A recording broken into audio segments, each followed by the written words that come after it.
buyers who are out there are real. It's because they've done all that homework. They've done the Google views. They've looked at the previous listings. They've done all the homework you just talked about, Brian. And as a listing agent, we're able to use these virtual tools that you're talking about, Allison. So it's all really connected. And again, all the collaboration. I was just hoping, I want to expand for those who aren't as familiar with what virtual tools are being used and what I know Compass has some, obviously that we have the ability, and then there's photographers who are changing the way they're doing things. What have you guys been utilizing and seeing out there that's been most helpful?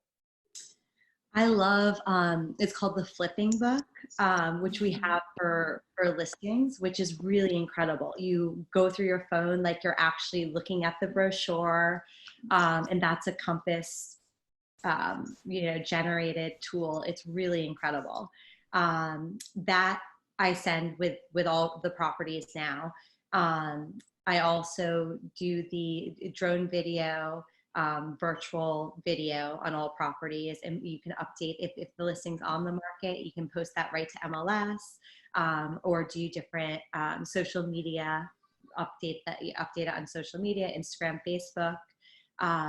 There's also through the lens, the video component that they just started, which is at Compass as well, which is really incredible, which it kind of produces a video just with professional photos that you have, which is, different music, the happy music, the chill music.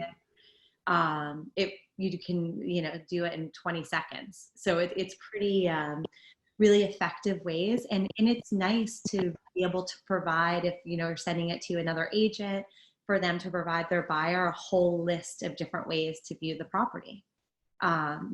Before they request the showing. I think I love those tools. I love the flipping book. I think it's a beautiful way to show a property. I love the ones also that are really dynamic, that allow the videos. Like if you're showing a picture of a dining room and you can click on it and it gives you a video of just the dining room. It's really unbelievable, the tools that Compass has come up with. And it has really allowed us to expand how we virtually show a house. We're also doing, FaceTime showings as well. So we'll do like the 3D Matterport, which I think is one of the best tools out there for people to really see what the house is all about and get the feel for the floor plan. And just, looking up, down, side to side and kind of seeing what each room has. But what I find is sometimes they want to do a FaceTime tour as well, so they can say to you, hey, can you go into the kitchen and open up the cabinet and let me just see, does it have drawers? So they really want to get the lay of the land there. So we're using kind of all the tools that we have to give people virtually, enough information. And then at the end of the day, once they kind of go through all these steps, it really is those real buyers coming out. And, you don't need as many buyers coming because you're kind of qualifying before they come. And a lot of times it does end up in an offer situation. I find the Matterport, what's really interesting and funny about that, and for those who are unfamiliar with the Matterport, it's the 360 camera, so you can look, step every 5 feet and look around. But I find it interesting that in the past, I had a lot of clients and people I spoke with that didn't like it. They said it made them nauseous or dizzy, and they weren't big fans. And now people seem to love it because they feel if they're doing a FaceTime or they're looking at a video walkthrough, photos, we're showing what we want to show, and now they can stop and they can really look and they can just dive deeper. And I have not heard one person complain about any motion sickness or anything over the past month or so. Yeah, I think that certainly for overseas, WhatsApp and WeChat, they all have a video component for touring. The people who put our property in Milton under agreement, it was a very thoughtful, very slow, guided, but not overly done FaceTime tour. That was, I think the trick you say, Jared, is to not have people feel nauseous. And so often, when we're doing FaceTime, it's like all over. I'm talking with a family member and I'm like, please, or my mom, my God, I'm like, I see every angle that I don't want, but it's just, the tips and I think the guidance for all of us when we're conducting a FaceTime or video tour live of our properties or our listings is to be slow, steady, and to the extent that you can give it the greatest production quality, so to speak, by having good lighting and all the rest of this. Because to Traci's point, the few times I've done it, and it hasn't been a ton, I'll be real honest, but I've a handful of times that I've conducted these for buyers, they will say, okay, can you just turn around? Let me just see, is that the coat closet, right? So then, instead of jerking it around, it's just such a slow, it's almost as they would experience it during an open house themselves, right? Mm-hmm. I think that's the key in having a productive and effective virtual tour. And the other thing I haven't done myself, but I've tuned into a handful of our colleagues who have done. They've promoted a Instagram live. On Saturday at 12 p.m. We're going to do a tour of this property. It's going to be on Instagram live, and that's a nice forum because you get to see people chiming in, or they ask questions as you're conducting the tour. What year was the house built? So it's just the engagement, which flashes up on your screen as you're touring through the house. The engagement with consumers is kind of neat that way. That's a good call. That's a good call. And, it's so right about being steady, because I'm just thinking, like, right now, we're all sitting here and we've got these set down, but if we were sitting there holding it and moving around, it's going to create a whole different feel. So I 100% agree with that, with what you're saying. And I've noticed it when I was on a group FaceTime with another agent who was doing that, and he was like, oh, and just moving very fast, and we had to say slow down, take a step back. That's a good point. Allison and I, we participated in an Instagram expert meeting a couple of months ago, and there are all sorts of tricks there, and the lighting, the lighting dome and the ring, as if we were ever to do a vlog, which, I don't know, maybe, never say never, but I don't know who would watch it. But the thing is, selfie sticks, you can't get your hands on them. It's unbelievable right now because people are, all of these tools to help you conduct business in this new environment. It's pretty wild. I think the social media platforms have been great. And I actually think, TAN and all the other off-market networks that we're using are fantastic. And out by us, we are seeing a lot of properties sell off-market.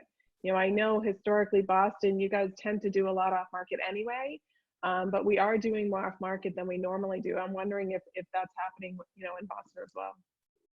I think it can. I think the value proposition of being, a private showing of an off-market opportunity is that the masses haven't been through it. It's exclusive. It's a nice, clean opportunity. I love reading listing language now that says, fully sanitized, deep clean home, just ready for safe showings. And so. But I definitely think that there's going to be an appeal to off markets and doing what at the end of the day, that's what we do, right? We match buyers and sellers, and we do it with one another. We rely on one another to do it. But I had a call last night from a colleague at Compass. He's looking for a buyer. This is encouraging. He's got a buyer that's not clearly not impacted by the volatility in the markets, and he's looking for a $15 million property in the Back Bay, and they're locked and loaded and ready to go. And so that's good. We start to think about it, and you should call so and so. They may have something, or let me reach out to these folks who said maybe they would sell. So I think that's going to be a very important component of how we conduct business moving forward, is the off-market channels. Absolutely. And going back to your point, Traci, about social media, I've noticed that listings that, off-market photos that I'm posting on Instagram or Facebook, the amount of questions have doubled. Absolutely. People have taken the time now. There's more time that they are focusing on, social media and all of the rest, and really looking through what's available or what's coming available, and taking the time to ask the questions and really kind of, find out if it's a match for their client or this or that. So there is a lot of, there's a lot more communication. Do you guys think there's more off-market stuff, activity, and more interest that you're talking about? Do you think that's more so because people want to look at something that the masses haven't been through, or is it simply because there's extra low inventory? I mean, there's normally low inventory, but we're, you know, April into May is, it's much lower than we've been used to. We definitely low inventory, but there's always something about exclusive property that's not really out there, that's, you know, can be quietly shopped here and there. I think there's there's always been a demand and a draw and an interest.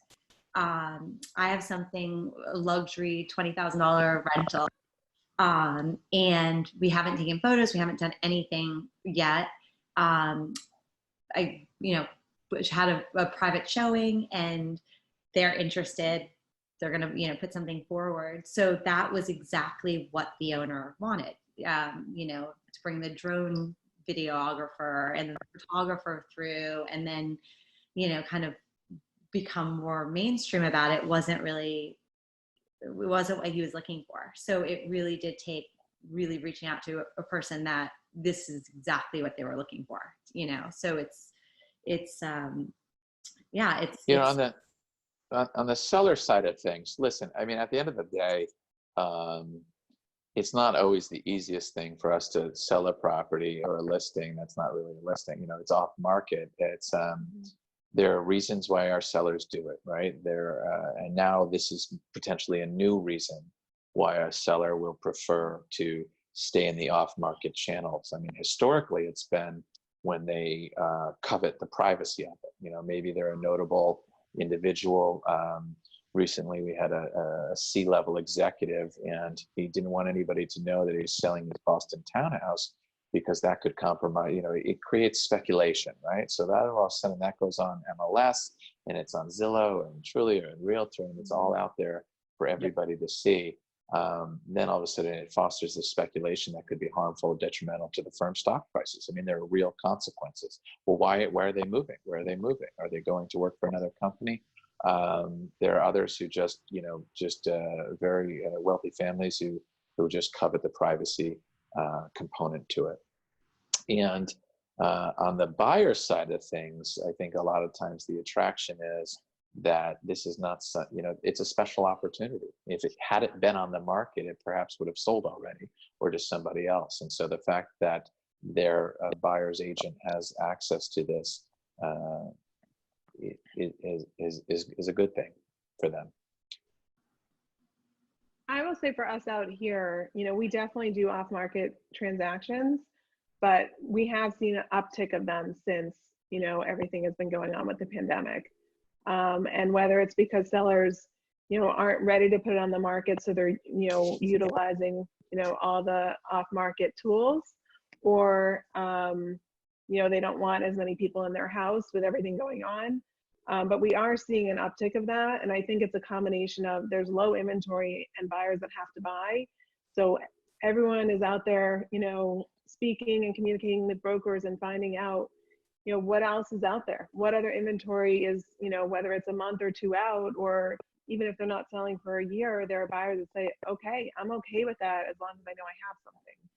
So we are seeing a lot happen off market. And the one thing I can say, which I think is a beautiful thing, is the collaboration that we're seeing in all industries and among, you know, brokers is off the charts. It's been wonderful to see.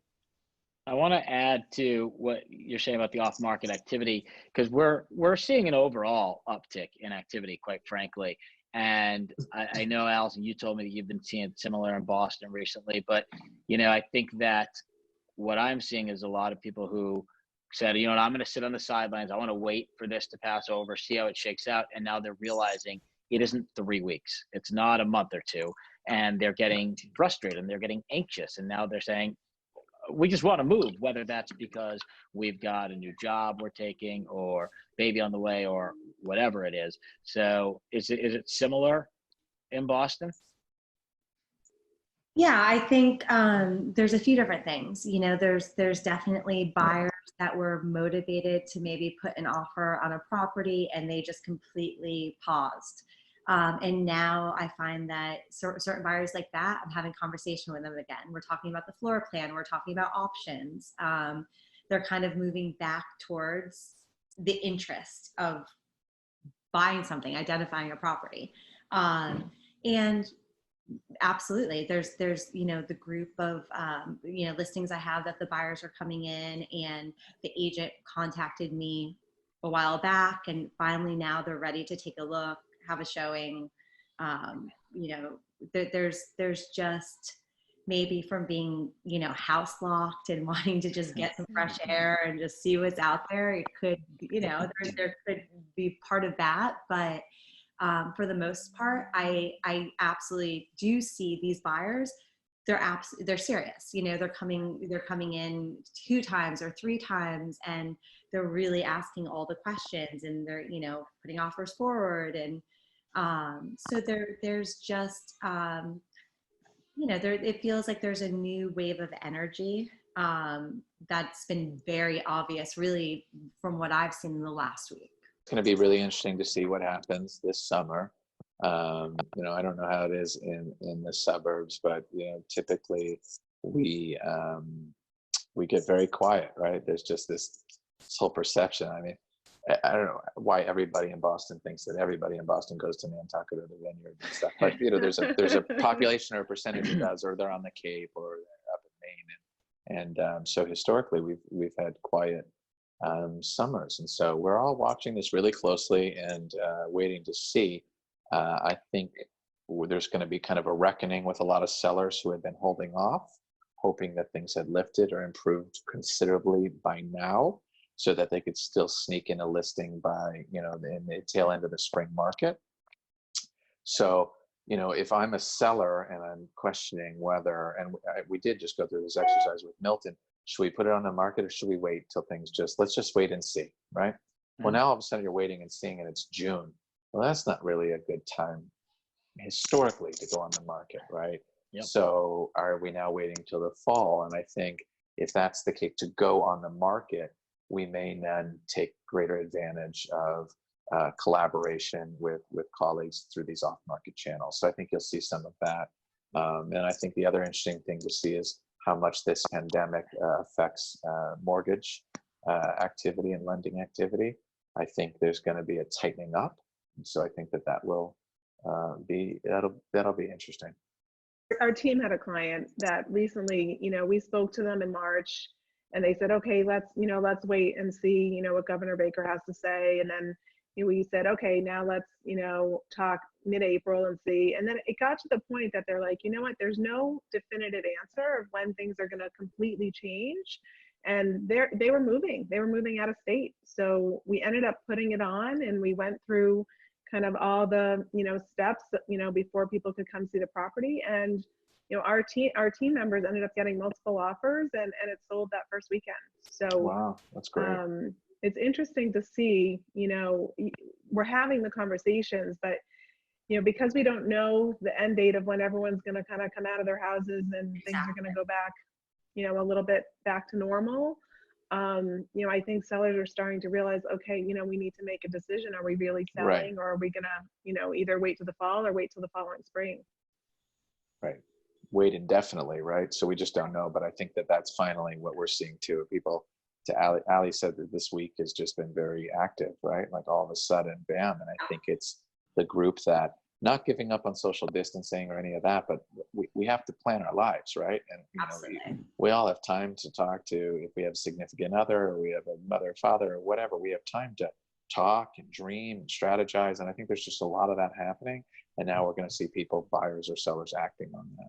I think overall, everyone's optimistic that the summer market will be our spring market. It'll just be right. The summer. Right. Sellers are optimistic for that, right? Waiting to list until they get the okay. You know, there are tons of active buyers again. Buyers are excited about that if they're not finding what they want right now. And there's limited inventory, as we all know. They're waiting for the summer to like identify their dream home. Definitely positive and hopeful. You know, we're all very hopeful of good news, and, you know, that we can have some kind of time frame in mind, and you know, a strong path and, you know, kind of business plan, you know, once we do have a sense of a schedule or, you know, timing. So in along those lines, and we'll start to wrap this up, but when we do move on from this, you're talking about how excited everyone is. What do you guys think? What type of changes from just the past month or so do you think are going to alter and affect how business is done moving forward? What's a thing that's just during the pandemic, and what's here to stay? I think the cleanliness, idea of like the booties. I mean, a lot of homes we did that anyways. I think there's going to be definitely more mindful showings by agents requiring, and buyer selling agents requiring that there is their masks or gloves or booties worn during showings, and that properties are properly cleaned and all of the rest, just to kind of just to be mindful. Yeah, I think that part of it's here forever, right? So that's going to be the new reality. Is just it's a behavior, and it's a courtesy that's now going to be expected of everyone.